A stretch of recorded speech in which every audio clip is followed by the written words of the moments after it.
SLBC ఘటనపై తెలంగాణ ప్రభుత్వ తీరు బాధాకరమని మాజీ మంత్రి హరీష్ రావు సంచలన వ్యాఖ్యలు చేశారు. ఇవాళ ఉమ్మడి మహబూబ్ నగర్, ఉమ్మడి నల్గొండ జిల్లాలకు చెందిన నాయకులు ఎస్ఎల్బీసీ టెన్నెల్ వద్దకు వెళ్తున్న నేపథ్యంలో ఆయన మీడియాతో మాట్లాడుతూ సర్కార్ టెన్నెల్లో చిక్కుకున్న కార్మికులు బయటకు తీసుకురావడంలో పూర్తిగా విఫలమైందని అన్నారు.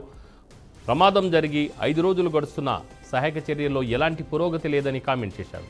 రెస్క్యూ ఆపరేషన్ వేగంగా చేపట్టడం లేదని ఆరోపించారు. కాగా హరీష్ రావు టెన్నెల్ వద్దకు బీఆర్ఎస్ నేతలతో కలిసి వెళ్లనున్నారు.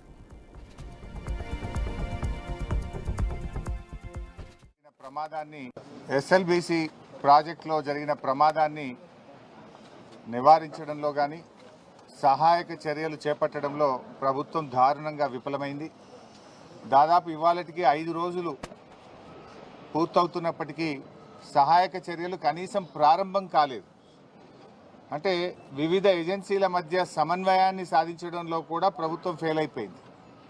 అటు కేంద్ర ప్రభుత్వ బృందాలు కావచ్చు, రాష్ట్ర ప్రభుత్వ బృందాలు కావచ్చు, ఏజెన్సీకి సంబంధించిన ప్రతినిధులు కావచ్చు, వీళ్ళ మధ్య ఎక్కడ సహాయక చర్యలు ప్రారంభించాలి, ఎలా ప్రారంభించాలి అనే విషయంలో రాష్ట్ర ప్రభుత్వం ఒక డైరెక్షన్ ఇవ్వడంలో కూడా పూర్తిగా ఫెయిల్ అయిందని చెప్పొచ్చు.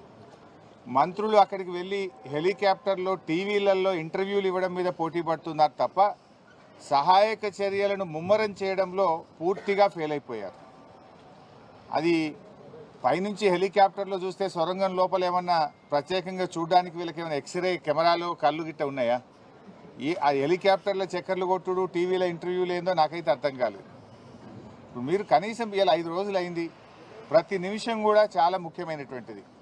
వారి ప్రాణాలు కాపాడడానికి ఒక్కొక్క నిమిషం, ఒక్కొక్క క్షణం కూడా చాలా విలువైనటువంటిది. మీరు ఎంత తొందరగా సహాయక చర్యలు ప్రారంభించడం ద్వారా వాళ్ళ ప్రాణాలు కాపాడే ప్రయత్నం చేయాలి. లోపల వాళ్ళకు ఆహారం లేదు, త్రాగునీరు లేదు, మరి వాళ్ళు ఎలా 5 రోజులు జీవించాలి? సో దాని మీద మీ శ్రద్ధ కరువైందేమో అనిపిస్తూ ఉంది. అసలు ఇప్పటి వరకు సహాయక చర్యల ప్రారంభమే కాలేదు. మక్కు తీయడం కానీ, ఆ టన్నల్ బోరింగ్ మిషన్ను తొలగించాలా, అది అడ్డంగా ఉన్నటువంటి పార్ట్స్ తొలగించాలా, ఆ మక్కుని ఎలా బయటకు తీయాలి, ఆ మక్కు తీస్తే మళ్ళీ తిరిగి పైనుంచి కొలాప్స్ అవుతుందా, ఒక అంచనాకు రాలేకపోతున్నారు, ఒక అవగాహనకు రాలేకపోతున్నారు. ప్రభుత్వ స్పందన చాలా బాధాకరంగా ఉంది. ముఖ్యమంత్రి ఏమో హెలికాప్టర్ వేసుకొని ఆయన ఎన్నికల ప్రచారానికి పోతున్నాడు. ఇక 8 మంది ప్రాణాలు ముఖ్యమా, ఎన్నికల ప్రచారం ముఖ్యమా రేవంత్ రెడ్డి గారికి? కనీసం ముఖ్యమంత్రి అక్కడికి వెళ్ళి ఆ సహాయక చర్యల్ని ముమ్మరం చేయడంలో కానీ, ఒక డైరెక్షన్ ఇవ్వడంలో కూడా అటు ముఖ్యమంత్రి గారు, ఇటు నీటిపారుదల శాఖ మంత్రి కూడా పూర్తిగా ఫెయిల్ అయిపోయారు. మేము బీఆర్ఎస్ పార్టీ తరఫున సహాయక చర్యల్లో ఇబ్బంది కలగొద్దు, ప్రభుత్వానికి సహకరించాలి, సంయమనం పాటించాలని చెప్పి గత 4-5 రోజులుగా మేము వెయిట్ చేశాం. కానీ బాధ కలిగే అంశం ఏంటంటే ఇప్పటి వరకు ఒక్క అడుగు ముందుకు బల్లే. There is no direction.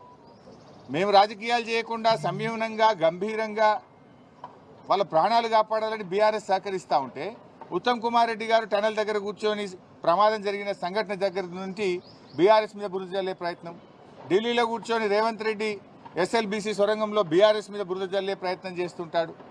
Venkatareddy గారు అయితే ఆయన నీళ్లు, వాటర్ అంటాడు, ఆయన ఏం మాట్లాడతాడో నేను ఆయన గురించి మాట్లాడి దండగా. సో ఇట్లా ఒక గందరగోళమైన పరిస్థితి ప్రభుత్వంలో నెలకొన్నది. ముఖ్యమంత్రి మాటకు నీటిపారుదల మంత్రి మాటల మధ్య పొంతన లేదు. మీరు బీఆర్ఎస్ని విమర్శించడానికి ఇది సమయమా? అసలు బీఆర్ఎస్ విమర్శించే నైతిక హక్కు మీకుందా?